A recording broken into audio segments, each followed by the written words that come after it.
శ్రీ గురుభ్యో నమః శ్రీ మాత్రే నమః. Welcome to VMK astro numerology channel.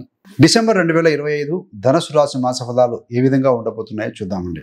ధనుసు రాశికి అధిపతి గురుగ్రహం. ధనుసు రాశిలో మూల 4 పాదాలు, పురాణ నక్షత్రం 4 పాదాలు, ఉత్తరాషాఢ నక్షత్రం 1వ పాదం, మొత్తం 9 నక్షత్ర పాదాలు ఉంటాయండి. సో వీరందరికీ కూడా మనం చెప్పుకోబెట్టిన ఫలితాలు ఏ విధంగా ఉండబోతున్నాయో చూద్దామండి. అదేవిధంగా రెమెడీస్ కూడా డిస్కస్ చేద్దాము. ఏది ఏమైనా 2025 సంవత్సరానికి కాను సంవత్సరం చివరికి వచ్చేసాము.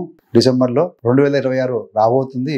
సో 2026 సంవత్సరంలో ధనుసు రాశి వారి సంవత్సర ఫలాలు జనవరి నుంచి డిసెంబర్ వరకు ఏ విధంగా ఉండబోతున్నాయో కూడా వీడియో చేసుకున్నాం. సో ఆ వీడియో యొక్క లింక్ కూడా డిస్క్రిప్షన్ ఇవ్వడం జరుగుతుంది, దయచేసి గమనించండి. ఏది ఏమైనా డిసెంబర్ నెల అనేది ధనుసు రాశి వారికి అత్యంత చురుకైన మార్పులతోటి చేంజెస్ తోటి ఉండబోతున్నట్టు మాసం అండి. ఎందుకయ్యా అంటే 4 ప్రధాన గ్రహాలు కుజ, బుధ, శుక్ర, రవి. సో ఈ 4 గ్రహాల యొక్క మీ యొక్క జన్మ రాశిలో ఉండబోతున్నాయి. అంటే ధనుసు రాశిలో సంచారం చేయడం వల్ల భావోద్వేగాలు, మీ యొక్క ఆలోచనలు, మీరు చేసేటువంటి చర్యలు ఏవైతే ఉంటాయో, చేపట్టబోయే చర్యలు కానీ కార్యాలు కానీ అన్ని కూడా వేగంగా మారుతాయని చెప్పాలండి. మరి ఈ యొక్క గ్రహాల మార్పు ఏ విధంగా ఉందయ్యారంటే డిసెంబర్ మాసంలో ధనుసు రాశి వారికి ప్రతి గ్రహం కూడా జనరల్ గా ప్రవేశానికి ముందు అంటే ఒక రాశి నుంచి ఒక రాశి వచ్చిన తర్వాత రాబోయే ముందు అంటే 2 రోజుల ముందు వెనక ఫలితాలు స్పష్టంగా కనిపిస్తాయండి, చేంజెస్ కనిపిస్తాయి. ధనుసు రాశి అధిపతి గురుడు అండి. డిసెంబర్ 5న 8వ స్థానం అయినటువంటి కర్కాటకం నుండి 7వ స్థానం అయినటువంటి 7వ స్థానం అయినటువంటి మిథునంలోకి ప్రవేశిస్తాడు. శుభప్రదమైన మార్పు. ఎందుకంటే గురు గ్రహము 7వ దృష్టి తన స్వక్షేత్రమైనటువంటి ధనుసు రాశిని వీక్షిస్తూ ఉంటారు కాబట్టి.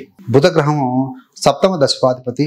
ఆయన డిసెంబర్ 6వ తారీఖున మరియు డిసెంబర్ 22న 2 సార్లు రాశి మారుతాడు. మొదట 11వ స్థానం మరియు తర్వాత 12వ స్థానాలను దాటి చివరికి ధనుసు రాశిలో ప్రవేశిస్తారని చెప్పాలి. మరి కుజగ్రహం ఏంటంటే డిసెంబర్ 7న ధనుసు రాశిలోకి ప్రవేశిస్తారు, మిత్రక్షేత్రంలోకి ప్రవేశిస్తారు. ఈ యొక్క కుజుడు పంచమ వ్యయాధిపతి అవుతారు. సూర్యగ్రహం ఈయన రవి నవమాధిపతి అయి డిసెంబర్ 16న అంటే ధనుసు రాశిలోకి రాబోతున్నారు. ధనుర్మాసం ఆరంభం అవుతుంది. శుక్రగ్రహము డిసెంబర్ 20న ధనుసు రాశిలోకి ప్రవేశిస్తారండి. 6 మరియు 11వ స్థానాధిపతి. ఈ 4 గ్రహాల సమీకరణము ధనుస్సు రాశిని ప్రాధాన్యం చేసే విధంగా చర్యలు చేపట్టబోతుంది. కొన్నిసార్లు గందరగోళం కూడా నిండుతుందండి. గందరగోళంతో కూడుకున్న వాతావరణం ఉంటుంది. సో వివిధ గ్రహాలు ఒకటే రాశిలో ఉండటం వల్ల మనసులో అనేకమైన విభిన్న ఆంక్షలు ఉంటాయి, అనేకమైన భావాలు ఉద్భవిస్తూ ఉంటాయండి.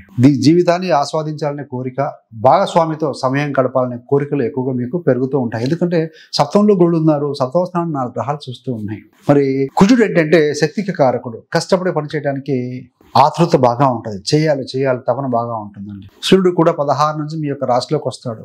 ఆయన లక్ష్యం ఏంటి? నాయకత్వము, ముందడుగు వేయటము. సో జీవితాన్ని అంటే ఆస్వాదించాలి, లేకుంటే స్వాధీనం చేసుకోవాలనే కోరికలు పెరుగుతూ ఉంటాయి. బుధుడు ఎవరు? వ్యాపార కారకుడు. కొత్త ప్రణాళికలు కూడా వేస్తారు, ఆలోచనలు బాగా వస్తాయి. 4 గ్రహాల యొక్క స్థితి ఏదైతే ఉందో ఈ యొక్క సమిష్టి ప్రభావం వల్ల ముఖ్యంగా ఏం చేయాలి, ఏం చేయకూడదు అనే గందరగోళం తెస్తుంది. సో ఈ సమయంలో మీరు ఏ రంగంలో ఉన్నా మీ రంగానికి సంబంధించిన ఎక్స్పర్ట్స్ యొక్క సలహాల మేరకు ముందుకు వెళ్తే మంచిదండి. ఈ యొక్క బుధ గ్రహము 11వ స్థానంలో తులా రాశిలో ఉన్నప్పుడు మీకు ఫైనాన్షియల్ ఫ్లో బాగా ఉంటుంది. 7, 10 అధిపతి కాబట్టి. అదే డిసెంబర్ 5, 6 తర్వాత 12వ స్థానంలోకి వెళ్తాడు. అప్పుడు ఖర్చులు పెరుగుతాయండి బాగా. ఈ యొక్క బుధ శుక్రులు వృశ్చిక రాశిలోకి వ్యయ స్థానంలో ఉండటం వల్ల ఖర్చులు, ముఖ్యంగా సంబంధాలు లేదా భాగస్వామ్యాల అంటే పార్ట్నర్షిప్ నిర్వహణలో కోసము పెరుగుదల ఉంటుందని చెప్పాలి. గురుగ్రహం 8 నుంచి 7వ స్థానంలోకి వెళ్ళడం వల్ల సంబంధాలు, 7వ స్థానం అంటే సహకారం, సపోర్ట్. ఒకవేళ ఏదైనా భాగస్వామ్యం కోసం ఖర్చులు పెట్టినా కూడాను శుభ కార్యక్రమాల కోసమే అవుతాయని భావించాలండి. సో ఆదాయ వృద్ధి అనేది ఒక మోస్తరుగానే ఉంటుందండి. ఎక్సలెంట్గా మనీ ఫ్లో వివిధ మార్గాల ద్వారా ఉండే అవకాశం తక్కువగా ఉంది కాబట్టి ముఖ్యంగా పొదుపు చేసుకోవడం, వృధా ఖర్చులు అవాయిడ్ చేయడం అనేది మనకు నెసరీగా కనపడుతుంది, మ్యాండేటరీ అని చెప్పుకోవాలి. ఆరోగ్య స్థితి 4 గ్రహాలు ఒకేసారి రాశిలో ఉండటం వల్ల మానసిక మరియు శారీరక స్థితిలో కొంచెం హెచ్చుతగ్గులు, ఫ్లక్చుయేషన్స్ ఉంటాయని చెప్పాలి. ఆలోచన విధానం అయితేనేమి, ఆతృత, టెన్షన్స్ క్రియేట్ చేస్తాయి. ఒకరోజు మీరు ఎక్సలెంట్గా ఉంటారు, ఉత్సాహంగా ఉంటారు, ఇంకో రోజు అలసటగా అనిపిస్తుంది లేదా ఆందోళనగా కూడా అనిపించవచ్చు. 4 వారాల్లో 4 సీజన్లు అనిపించే పరిస్థితి ఉండే అవకాశం ఉంటుంది. కాబట్టి బీ రిలాక్స్, యోగా, ప్రాణాయామం, ధ్యానం చేస్తూ ఉండండి. ఒకరోజు లైట్గా జ్వరం వచ్చినట్టుగా అనిపిస్తుంది, మరుసటి రోజు చలాకితనం ఉంటుంది, ఒకరోజు ఆందోళన ఉంటుంది, మరుసటి రోజు ఉత్సాహంగా అనిపిస్తుంది. సో మొత్తం మీద ఈ మార్పుల కారణంగా మీకు కొంచెం బ్యాలెన్స్ అనేది చాలా అవసరం, బ్యాలెన్స్ చేసుకోవాల్సిన అవసరం ఉంది. మరి ప్రేమ విషయంలో సంబంధ బాంధవ్యాలు, దాంపత్య జీవితం ఇవన్నీ కూడా ఎలా ఉండబోతున్నాయో చూద్దామండి. ఈ యొక్క డిసెంబర్ మాసంలో ధనుసు రాశి వారికి ప్రేమ జీవితం అద్భుతంగా చక్కగా అనిపిస్తుందండి. శుక్రుడు మీ యొక్క రాశిలో ఉండటం వల్ల భాగస్వామితో ప్రేమను, దగ్గరగా ఉండేతనాన్ని, ఆ యొక్క లవ్ అండ్ అఫెక్షన్ ఆస్వాదించడం అనేది సాధ్యం అవుతుందని చెప్పాలి. ఈ యొక్క గురుగ్రహం 7వ స్థానంలో ఉండటం ధనుసు రాశి మీద దృష్టి పెట్టడం వలన వివాహితులకి, పార్ట్నర్షిప్లో ఉన్నవారికి, ఇలాంటి వారందరికీ కూడా ఆనందం అనిపిస్తుంది. ఉత్తేజం కూడా ఇంప్రూవ్ అవుతూ పెరుగుతుందని చెప్పాలి. మరి కోర్టు వ్యవహారాలు, న్యాయ సంబంధమైన విషయాలు, కోర్టు కేసు సంబంధంగా ఈ యొక్క గురుగ్రహము 7వ స్థానంలో ప్రవహించడం వలన శుభ పరిణామాలు సంభవించే అవకాశం ఉంటుందండి. ప్రత్యర్థులు కూడా చర్చల కోసం ఏమైనా ఇన్వైట్ చేయడం, థర్డ్ పర్సన్, మూడో వ్యక్తిని పంపించడం అనేది జరుగుతుంది. ఈ యొక్క చర్చలకు కనుక వెళితే మీకు అనుకూలంగా ఉండే పరిస్థితి కనపడుతూ ఉంది. ఇవన్నీ కూడా గోచార ఫలితాలండి. అందుకనే మీ యొక్క వ్యక్తిగత జాతకం కూడా దయచేసి చెక్ చేసుకోండి అని చెప్తూ ఉంటాం. ఏది ఏమైనా కోర్టు సంబంధమైన విషయాల్లో లక్ అనేది మీ వైపే ఉంటుందని చెప్పాలి. ప్రభుత్వ ఉద్యోగులకు సంబంధించి గతంలో మిమ్మల్ని వేధించినటువంటి కొలీగ్స్, నైబర్స్, సహచరులు ఎవరైతే ఉంటారో ఇప్పుడు మౌనంగా మారతారండి. ఇట్స్ టైం, ఇది మీ టైం. ఇది ఉన్నతాధికారుల యొక్క సహకారం కానీ, సపోర్ట్ కానీ మీకు బాగా లభిస్తుంది. మీ యొక్క పని ఏదైనా ఉంటే అదంతా కూడా సమర్థవంతంగా, సక్సెస్ఫుల్గా ముందుకు తీసుకెళ్తారు. మీ యొక్క గోల్స్ని, టార్గెట్ని అచీవ్ అవుతారని చెప్పవచ్చు. మీ యొక్క ప్రైవేట్ ఉద్యోగులకు ఏ విధంగా ఉంటుందంటే మీ యొక్క కొలీగ్స్ తోటి మంచి సంబంధాలు ఉంటాయి, సహకారం కూడా లభిస్తుందండి. అయితే అధిక ఉత్సాహము లేదా ఒత్తిడి వలన తప్పులు దొరికే అవకాశం ఉంటుంది. కానీ డోంట్ బీ ఓవర్ ఎక్సైటెడ్. ప్రతిదీ కూడా ఆలోచించి నిర్ణయాలు తీసుకోండి. వ్యాపారం విషయంలో కొత్త కొత్త బిజినెస్ పార్ట్నర్షిప్స్ ఏర్పడే అవకాశం అయితే కనపడుతుందండి. మార్కెటింగ్ మీద దృష్టి పెట్టండి. మీరు చేస్తున్న బిజినెస్ కానీ, ప్రొడక్ట్ కానీ ఏదైతే ఉంటుందో దాన్ని ఎట్లా మార్కెట్ చేసుకోవాలి, పబ్లిక్లో తీసుకెళ్ళాలి అనే దాని మీద దృష్టి పెట్టడం చాలా చాలా అవసరం. స్టూడెంట్స్కి సంబంధించి విద్యార్థులకి చదువులో ఆసక్తి అనేది ఒకరోజు ఎక్కువగా ఉంటుంది, మరొక రోజు తగ్గుతూ ఉంటుంది. సో ఇంబ్యాలెన్స్ అనేది ఉంటుంది. టీం వర్క్తో చదవండి, టీంలో కూర్చొని చదవండి, స్నేహితులతో కూడి అధ్యయనం చేయడం వల్ల సో కొంత ప్రయోజనం ఉంటుందండి. తెలియని విషయాలు తెలుసుకోవచ్చు కూడా. మరి గృహిణులకు ఏ విధంగా ఉంటుందయ్యా అంటే మీ యొక్క ఆత్మవిశ్వాసం పెరుగుతుందండి. మీ యొక్క లైఫ్ పార్ట్నర్ నుండి, భర్త నుండి కూడా సహకారం లభిస్తుంది చెప్పాలి. ఫ్యామిలీ అట్మాస్ఫియర్ కూడా ఇంప్రూవ్ అవుతుంది. కానీ పాత అసంతృప్తులు ఏవైతే ఉంటాయో మైండ్లో అవి మాత్రం తొలగిపోయే అవకాశం తక్కువగా ఉంది.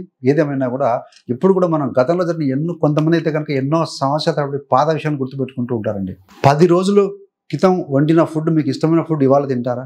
లేదు. మరి 10 రోజుల క్రితం కాదు కదా, 10 సంవత్సరాల క్రితం జరిగిన విషయాలు కొంతమంది మైండ్లో పెట్టుకొని వాటి భారం అంతా మోస్తూ ఉంటారు. అలా మోయటం వల్ల మీ ఆరోగ్యమే ఖరాబ్ అవుతుంది, మానసిక ఆరోగ్యం. మరి వృద్ధుల విషయంలో ఆరోగ్యంలో చురుకుదనం ఉంటుంది, అలసట ఉంటుంది, మధ్య మధ్యలో మార్పు చేర్పులు ఉంటాయండి. కానీ తీవ్రమైన అనారోగ్య సమస్యలు కనపడట్లేదు. సో సమయానికి మందులు వేసుకోవడం, హెల్త్ చెకప్ చేయించుకోవడం ఉత్తమం. రైతుల విషయంలో ఏంటంటే మీరు పండించిన పంటకు కస్టమర్లు సులభంగా దొరుకుతారండి, కస్టమర్స్ ఎవరైతే ఉంటారో. కానీ ధర కొంచెం తక్కువగా ఉండే అవకాశం ఉంటుంది, ఆశించినంత ఉండకపోవచ్చు. ఈ యొక్క ట్రావెలింగ్ ఫీల్డ్ డ్రైవర్స్కి ఇలాంటి వారికి ధైర్యము, ఆత్మవిశ్వాసం కొంచెం తగ్గే అవకాశం ఉంటుంది. ఒకరోజు బాగా ఉంటారు, మరొక రోజు కొంత క్లయింట్స్ లేకపోవడం వల్ల కొంచెం అసంతృప్తి ఉండే అవకాశం ఉంటుంది. అదేవిధంగా మీరు చేసే డ్రైవింగ్లో కూడా కొన్నిసార్లు ఉత్సాహంగా, కొన్నిసార్లు నిరుత్సాహంగా ఉంటుంది. అలాంటి భావనలతో, అలాంటి ఫీలింగ్స్ తోటి మీరు డ్రైవ్ చేయకూడదు, ప్రమాదాలు జరిగే అవకాశం ఉంది. So be cautious. మరి టీచర్స్కి, ఉపాధ్యాయులకు ఏ విధంగా ఉంటుందంటే గురుగ్రహం 7వ స్థానంలో ఉండటం వల్ల ప్రజలతో మంచి సంబంధాలు ఏర్పడతాయి, పేరు ప్రతిష్ట పెరుగుతుందని చెప్పాలి. మీ యొక్క కొలీగ్ టీచర్స్ ఎవరైతే ఉంటారో ఉపాధ్యాయుల యొక్క సహకారం లభిస్తుందని చెప్పాలి. మీకు ఏదైనా వర్క్ రెస్పాన్సిబిలిటీ పెరిగిందనుకోండి, అదనపు పరివారం ఉంటే కూడా వారు మీకు సహకరిస్తారు అని చెప్పవచ్చు అండి. ఈ సమయంలో 7లో గురుడు ఉన్నారు కాబట్టి, 7 అంటే అపోనెంట్, ఎదుటి వాళ్ళు కాబట్టి, శుభగ్రహం కాబట్టి. సో మొత్తం మీద ఏంటంటే డిసెంబర్ మాసంలో ధనుసు రాశి వారికి జీవితం ఎగుడు దిగుడుగా కాస్త ఉంటుందండి. ఆనందం ఎక్కువైన అహంకార పడకండి, బాధ వచ్చినా నిరుత్సాహపడకండి. రెండూ తాత్కాలికమే, టీ కప్పులో తుఫాన్ లాగే ఉంటాయి. కాబట్టి సో భావోద్వేగ సమతుల్యత కాపాడుకోవాల్సిన అవసరం మీపైనే ఉంది. ఏదైనా ఆత్మవిశ్వాసం ఎక్కువ అనిపించినా, అనుకోకుండా నిరుత్సాహం అనిపించినా, భయము లేదా ఆందోళన కలిగించినా ఆ ఉన్న ప్రాంతాన్ని, ప్రదేశాన్ని మార్చండి. సో మూడ్ స్వింగ్స్ కోసము ఖరీదైన ప్రయాణం చేయాల్సిన అవసరం లేదండి. సమీపంలో ఆలయాలు కావచ్చు, ఫ్రెండ్స్ ఇంటికి వెళ్ళటం కావాలి, ఏదైనా ప్రకృతి ప్రదేశాలకు వెళ్ళడం వల్ల కూడా సో మనకు పాజిటివ్ హార్మోన్స్ రిలీజ్ అయ్యి మైండ్ రిలాక్స్ అవుతుంది. ఇప్పుడు మనం ఏదైనా కొత్త పనులు చేయడానికి దారులు కనపడతాయండి, మనసు శాంతిస్తుంది కూడా. కాబట్టి కొంతమంది ఆల్కహాల్ తీసుకోవటము, పరిస్థితులను బట్టి డ్రింక్ చేయటము, వాహనాలు నడపడం, ఇలాంటి వాటిలో ఆనందాన్ని వెతుక్కుంటూ ఉంటారు. అలాంటి వాటి వల్ల ప్రమాదాలు, శారీరక ఇబ్బందులు తలెత్తుతూ ఉంటాయి. సో కాబట్టి అలాంటి వాటికి దయచేసి దూరంగా ఉండండి. ఏది ఏమైనా ఈ యొక్క సంవత్సరం చివరికి వచ్చాము. ఇప్పుడు మీరు తీసుకున్న నిర్ణయాలు ఏవైతే ఉంటాయో 2026 సంవత్సరంలో మీకు పాజిటివిటీ ఇచ్చే విధంగా ఉంటాయి. అందుకనే మనము ఎలా ఉన్నా కూడా లైఫ్లో 5 గోల్స్ అంటే పంచభూతాలు అంటూ ఉంటాం. HRMSC.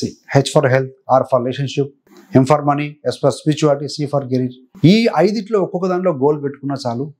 క్లమ్జీగా లేకుండా సింపుల్ గోల్స్ పెట్టారు. హెల్త్ అనుకోండి, వాకింగ్కి వెళ్ళాలవట్లేదు, వాకింగ్ వెళ్దాంలో వెళ్ళండి. జిమ్కి వెళ్దామనుకుంటే వెళ్ళలేకపోతున్నారు, 26 రాబోతుంది, జనవరి 1 నుంచి వెళ్తున్నాను, గోల్ రాసుకోండి. R for relationship. సంబంధ బాంధవ్యాల్లో ఇంటా కానీ బయట కానీ ఇబ్బందులు ఉన్నాయనుకోండి, వారి గురించి పాజిటివ్గా ఆలోచించడం మొదలెట్టండి, నెగిటివ్ తగ్గిపోతుంది. ఎం ఫర్ మనీ, డబ్బులు వస్తున్నాయి, ఖర్చు అవుతున్నాయి, ఎక్కడ పోతుందో తెలియట్లేదు. ఎవ్రీ మంత్ కూర్చొని వీక్లీ వన్స్ కూర్చొని మీరు అకౌంట్స్ రాసుకోండి, ఎక్కడ పోతుంది, ఎక్కడ వస్తుంది, ఇప్పుడు పెట్టే ఇన్వెస్ట్మెంట్ పాజిటివిటీ దారితీస్తాయా, ఎలా వృధా అయిపోతాయా, సేవింగ్స్ ఏ విధంగా పెంచుకోవాలి, మ్యూచువల్ ఫండా, ప్రాపర్టీ కొండమా, గోల్డా, ఏంటి అవసరాలు ఏమున్నాయి, ఇలాంటివి. ఎస్ ఫర్ స్పిరిచువాలిటీ, ఆధ్యాత్మికత. సో మెటలిస్టిక్ లైఫ్ ఒకటే కాదండి, లైఫ్ హ్యాపీగా ఉండాలంటే ఆధ్యాత్మికతలో మనం ఫాలో అవ్వాల్సిందే, ఎంతో కొంత సమయాన్ని కేటాయించాల్సిందే. Doing one task at a time, ఒక సమయంలో ఒకే పని చేయండి, క్లమ్జీ లేకుండా ఉంటుంది, క్లారిటీగా ఉంటుంది, తక్కువ సమయంలో ఎక్కువ ఫలితం వస్తుంది. సి ఫర్ కెరీర్, కెరీర్లో గోల్ పెట్టుకోండి. దశమాధిపతి బుధుడు మీ యొక్క రాశిలోకి చివరిన వస్తున్నాడు, నెక్స్ట్ మంత్ దియానికి వెళ్తున్నాడు. సో జనవరి నుండి మీకు ఏదో ఆదాయం కూడా పెరగబోతుందని కనపడుతూ ఉంది జనవరి మాసంలో. సో ఇట్లా ప్లాన్ చేసుకోండి. 26లో గోల్స్, మంచి మంచి గోల్స్ పెట్టుకోండి. మీరు పెట్టుకున్న ప్రతి గోల్ కూడా సక్సెస్ కావాలని ఆ భగవంతుని ప్రార్థిస్తూ, అదేవిధంగా మీకు ధనుసు రాశి గురించి మీకు ఇంకా క్షుణ్ణంగా తెలుసుకోవాలనుకుంటే ధనుసు రాశి వారి జీవిత రహస్యాలు పుట్టుక నుండి మరణం వరకు ఒక వీడియో చేసాం. ఆల్రెడీ చాలామంది చూసి ఉంటారు. ఆ వీడియో యొక్క లింక్ కూడా మీకోసం, చూడని వారి కోసం ఇవ్వడం జరుగుతుందండి. అదేవిధంగా మీలో ఎవరైనా, మీరు కానీ మీ బంధుమిత్రులు కానీ ఎవరైనా సో జ్యోతిష్యం నేర్చుకోవాలనుకుంటున్నారు, ఎక్కడికో వెళ్ళాల్సిన అవసరం లేకుండా మీ యొక్క కంఫర్టబుల్ టైంలోనే డైలీ ఒక అరగంట నుంచి ఒక గంట కనుక కేటాయించగలిగితే, సో మనము అలాంటి వారి కోసం 30 days astrology beginners course lead చేసాం. బిగినర్స్ కాదని, స్టార్టింగ్ నక్షత్రం నుంచి ప్రొడక్షన్ ఇవ్వగలిగిన కెపాసిటీ మీలో వస్తుంది. సో ఇంట్రెస్ట్ వాళ్ళు జాయిన్ కండి, సబ్స్క్రైబ్ అవ్వండి. Thanks for watching. ఇలాంటి మరిన్ని మంచి మంచి వీడియోల కోసం VMK astro numerology channel subscribe చేసుకోగలరు. పక్కన ఉన్న బెల్ సింబల్ మీద క్లిక్ చేస్తే మేము చేసే ప్రతి వీడియో కూడా నోటిఫికేషన్ ద్వారా మీ దాకా అందుతుంది. సర్వేజన సుఖినో భవంతు. స్వస్తి.